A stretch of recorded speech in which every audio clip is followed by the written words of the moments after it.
All right, let me start with something that most people don't expect to hear, especially early on in their career. If work feels heavier than it should right now, if projects feel messier the longer they go on, or if you're doing your job and still walking around with that low grade stress in the background, there's a good chance the problem isn't technical. It's not that you don't know enough. It's not that you're missing some hidden skill everyone else has. It's not because you're behind and just don't realize it yet. A lot of the time, the real problem is ownership. And what makes ownership so hard to spot is that ownership problems rarely show up with a label. They don't arrive as ownership problem, please resolve. They show up as confusion. They show up as rework. They show up as meetings that feel like they go in circles. They show up as that feeling that you're constantly busy but never fully caught up. Ownership problems disguise themselves as coordination issues, communication issues, design issues, and sometimes as personality issues.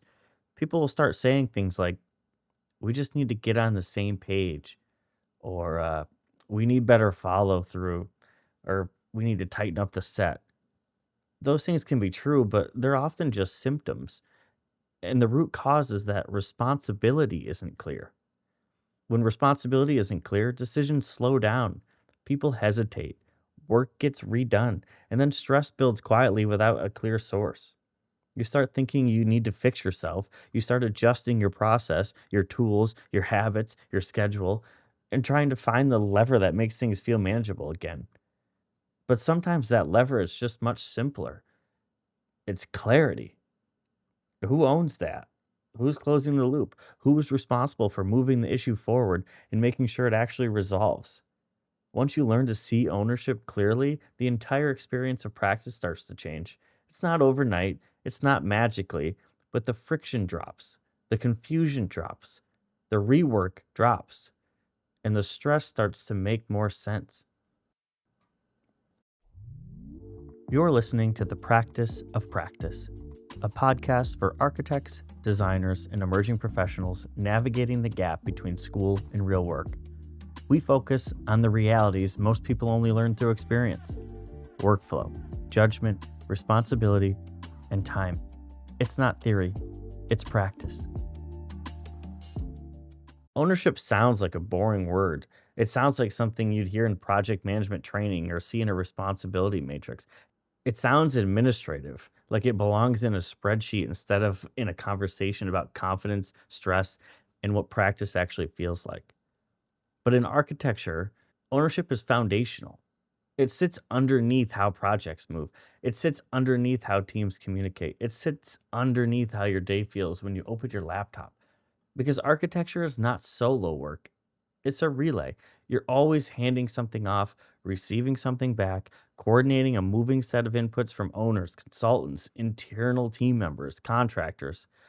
And in that environment, clarity is oxygen. When ownership is clear, things move. When it isn't, everything gets heavier. And this is the part that's kind of unfair. School doesn't teach ownership because school doesn't have real consequences for ownership gaps. In school, you own the entire project because it's yours. In practice, ownership is distributed, and that distribution is not always obvious. So what happens? You infer it. You watch how people behave, you listen how they talk, you notice who speaks first in meetings, you notice who gets copied on emails, you notice who gets blamed when something goes wrong, and you start building a mental model of how responsibility works in your office. The problem is that interference is inconsistent. Different people infer different things, and if the project team doesn't explicitly clarify ownership, you end up with overlapping assumptions. Overlapping assumptions feel like teamwork until they don't. Ownership is not just who does the task. Ownership is who is responsible for the resolution. That distinction matters because tasks can be completed without issues being resolved. A drawing can be revised without the underlying conflict being settled. And a meeting can happen without a decision being made. None of us like those. A comment can be responded to without the risk of being removed. Ownership is what turns activity into closure. When ownership breaks down, it rarely feels structural in the moment. It feels personal. Something doesn't move, Something comes back around, something escalates late, and your first instinct isn't to ask, was ownership clear? Your first instinct is to ask, what did I miss? You start replaying it. You start scanning your email threads. You start thinking about whether you should have followed up sooner, whether you should have pushed harder, whether you should have caught it earlier. You start talking to yourself the way you talk to yourself when you're trying to be responsible, but you don't have the information you need. And here's why that happens. In practice, responsibility is often implied instead of stated. So when something goes wrong, you assume the missing responsibility was yours. You assume that you failed to anticipate it. You assume that you should have known. And that's how ownership ambiguity becomes self-doubt. Even competent people second guess themselves when the responsibility isn't clear because they can't tell whether they're supposed to act or supposed to wait. They can't tell whether taking initiative is helpful or disruptive. And they can't tell whether stepping in is leadership or overstepping. That uncertainty is exhausting. And it's not just exhausting because it creates more work, it's exhausting because it creates constant cognitive friction. You're not just doing the work, you're doing the work and simultaneously trying to guess the rules of responsibility. If you're early in your career, you're doing that while also trying to prove yourself. That's a brutal combination. So let's name it clearly. When ownership is unclear, stress often isn't coming from workload. It's coming from ambiguity. It's coming from carrying responsibility you never explicitly agreed to carry, from hesitating because you don't know whether you're allowed to carry it. Let me talk you through a scenario that happens constantly. You're reviewing a set. Maybe it's a schematic package. Maybe it's a design development. Maybe it's a permit set. It doesn't matter. You notice a coordination issue and something is off. It could be a ceiling layout that doesn't align with lighting. It could be a structural element that conflicts with a new door or a window. Or it could be a duct route that's inconsistent with soffit conditions. It could be a consultant drawing that looks like it was based on an older base plan. You see it, you understand it, and you also understand the downstream consequence if it doesn't get resolved. Maybe it causes a late change. Maybe it triggers an RFI during bid. Maybe it creates a field confusion condition. Maybe it turns into a change order. And then you pause. That pause is the ownership moment. Did you just fix it on your side? If you do, are you masking a bigger issue that needs consultant correction? Are you creating a mismatch across disciplines? Are you setting a precedent that you'll always absorb this kind of coordination? Do you email the consultant? If you do, are you supposed to? Should it go through the PM? Is it too early? Is it going to spark an unnecessary back and forth? Do you bring it up in a meeting? If you do, will it be treated as a real issue or just as noise? Will you be told it's not a big deal and then see it resurface later as a big deal? Or do you just wait because waiting feels safe? Waiting avoids the overstepping and waiting avoids being wrong publicly. But waiting has a cost. Waiting creates drift. So you do what most people do when you're unsure. You soften the signal. You flag it vaguely. You drop a comment and a markup. You say, hey, just noting this, or for awareness, or we should confirm, and now nobody owns it. That's the trap. When you soften a signal because ownership is unclear, you turn a resolvable issue into a floating issue. Floating issues don't resolve. They reappear later with urgency. And then everyone wonders why the project feels stressful. When ownership isn't explicit, 3 outcomes show up with almost perfect consistency. The first is hesitation. People don't act decisively because they don't know where the boundary is. They don't know if they're supposed to decide, coordinate, escalate, or just observe. So they delay. They use cautious language. They say things like maybe and should we, and I'm not sure, but that language isn't weakness. It's a symptom of unclear responsibility. The second outcome is duplication. 2 people work on the same problem independently. One person updates a drawing, another person revises a detail, a third person emails the consultant, and a fourth person brings it up in a meeting. Everyone's doing something, but nobody is coordinating the something. So effort piles up without alignment. Duplication is one of the most demoralizing forms of inefficiency because it feels like you worked hard and still lost time. You did the work and then it got undone or repeated or conflicted with someone else's version. And then you start feeling like the job is just constant rework. The third outcome is quiet resentment. And resentment is the slow poison of unclear ownership. It starts small. You pick a task that isn't yours because you want to be helpful. You follow up because someone has to. You correct something because it's easier than escalating. And then it happens again and again and again.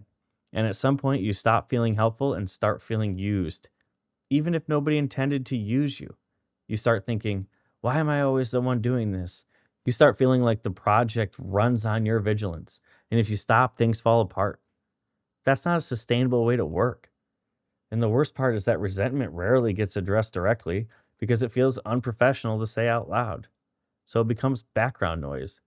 It affects tone, it affects collaboration, it affects your willingness to step in, and it erodes trust. If you're early in your career, you're the most vulnerable to ownership gaps for one simple reason. You don't have permission to define boundaries yet. You're taught to be responsive. You're rewarded for speed. You're praised for being available. And those are real signs and signals in early practice. People notice the person who answers quickly. People notice the person who stays late. People notice the person that says yes. The issue is that responsiveness is not the same as ownership, and availability is not the same as responsibility. So what happens? You become the person who catches everything. You become the person who fixes things quietly. You become the person who keeps the train on the tracks. And because your early career, you often do it without realizing you've adopted responsibilities that were never formally assigned. That's why some of the most competent early career people look exhausted. They're not just learning the work, they're carrying the gaps in the system. They're carrying that baggage. And here's the truth you need to hear. That's not a personal failing. It's a structural pattern. It happens because nobody clarified ownership, and the most conscientious person in the room usually absorbs the ambiguity. If that's you, the goal isn't to stop being conscientious. The goal is to stop carrying implied responsibility without clarity.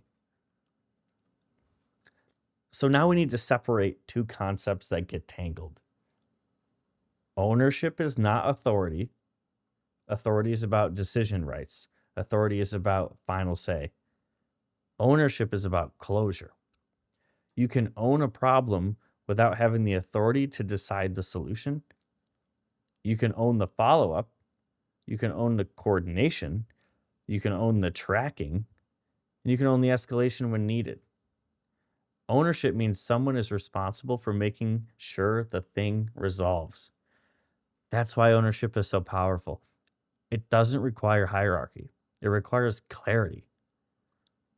When people confuse ownership with authority, they avoid it.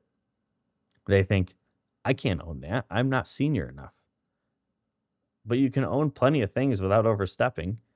You can own the question. You can own the next step. You can own the loop closure. Ownership is it's stewardship. It's not dominance. When ownership is explicit, behavior changes immediately. The language gets clearer, the decisions get faster, and the stress drops. You see it in emails. Instead of, we should probably look into this, you get, can you confirm this by Thursday?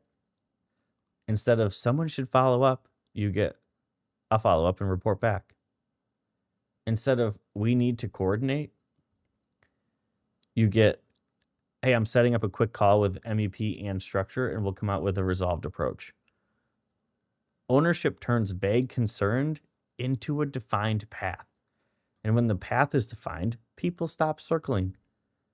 They stop rehashing everything. They stop worrying about whether something is being handled. That's not just efficiency. That's psychological relief. Because a huge amount of stress in practice comes from not knowing whether the issue is drifting. Ownership breaks down in predictable places. First, coordination tasks, RFIs, comments, owner questions, meeting minutes, submittal tracking, responses, follow ups. These tasks sit in the cracks between disciplines and other roles. Everyone touches them. Nobody feels like they fully own them. Second is gray scope items. Anything that sits between architecture and not architecture. Anything that feels like it belongs to someone else but affects you. Anything that nobody wants to claim because it might expand scope or create risk. These items require explicit ownership because the default condition is drift. The third is temporary decisions. Anything that's for now. Temporary becomes permanent in projects more often than anyone wants to admit. If something is temporary, it still needs an owner. Someone still needs to track it, confirm when it changes, and close the loop. When these areas aren't owned, you get the same pattern: hesitation, duplication, resentment. And here's what you need to understand about senior staff, project managers, principals, whoever's leading the project. Most of the time, they aren't trying to offload work onto you. They're moving fast. They're juggling multiple problems and multiple projects at once. They're trying to keep the projects moving. And in that environment, they make assumptions. They assume someone owns something because it feels like it should be owned. They assume the last person who touched it owns it. They assume the person who notices it owns it. They assume the person who asked the question owns the follow-up. Those assumptions aren't malicious. They're just a natural consequence of speed and complexity. That's why an ownership gap happens even in good teams. And it's also why clarifying ownership is not being difficult. It's being helpful. It reduces the mental load for everyone. Good leadership doesn't want more confusion. Good leadership wants clarity. Sometimes they just need someone to prompt it. So how do you clarify ownership without making it awkward? You do it by framing it around progress, not around, I don't want to do this, around, I want to make sure this closes. Simple language works. Do you want me to own this or am I supporting? Who's responsible for closing the loop here? Should I take care of this and run with it, or do you want it handled differently? I can track this and follow up. Just confirm that's what you want. All these can be handled in kickoff meetings with your team, responsibilities and role sorting.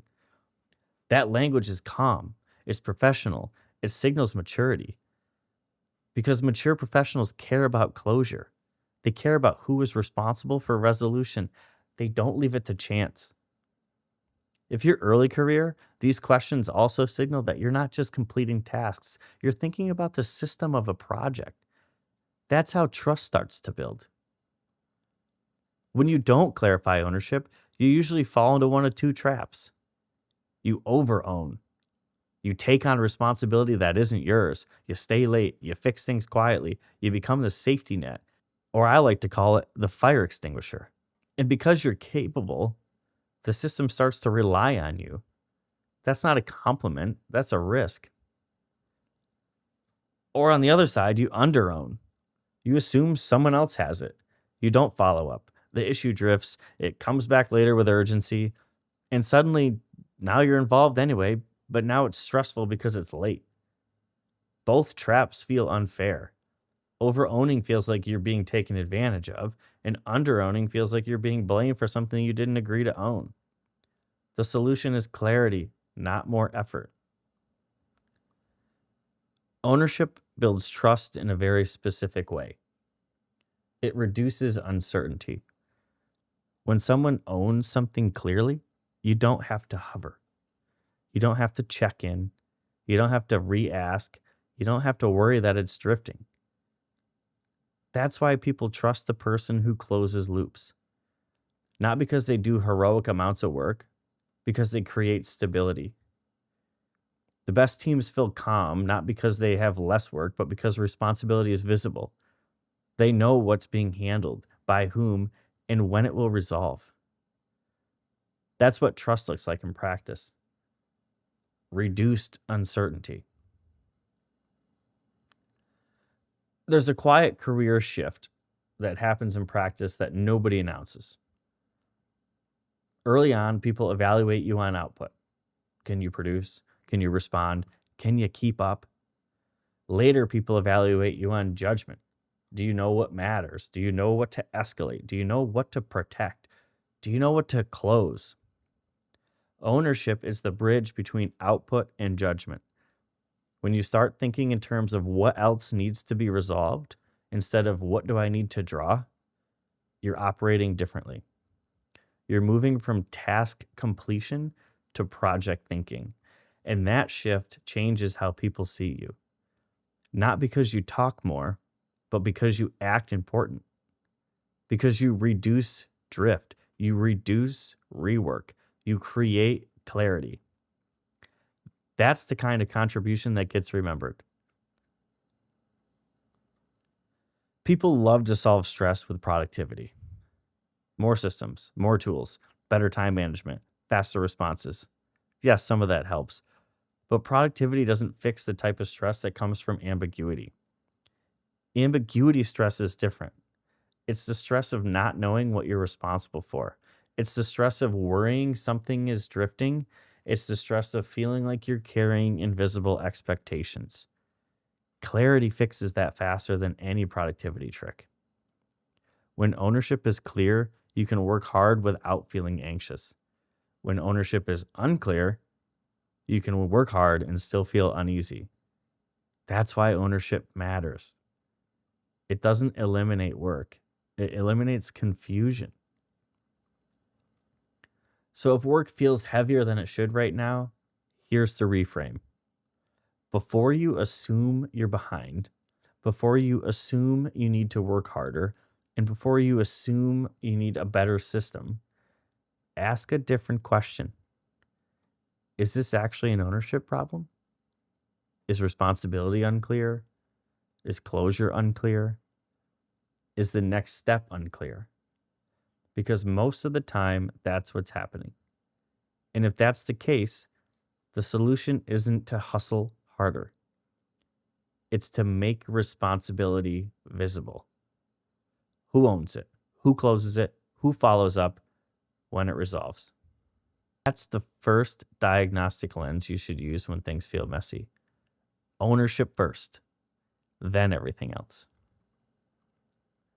Now, once ownership becomes clear, something interesting happens. Work starts moving. Tasks have names attached. Follow-ups get assigned. And things stop drifting. And then that feels good. But it introduces a new problem. You're busy. You're responsible. You're moving things forward. But movement isn't the same as progress.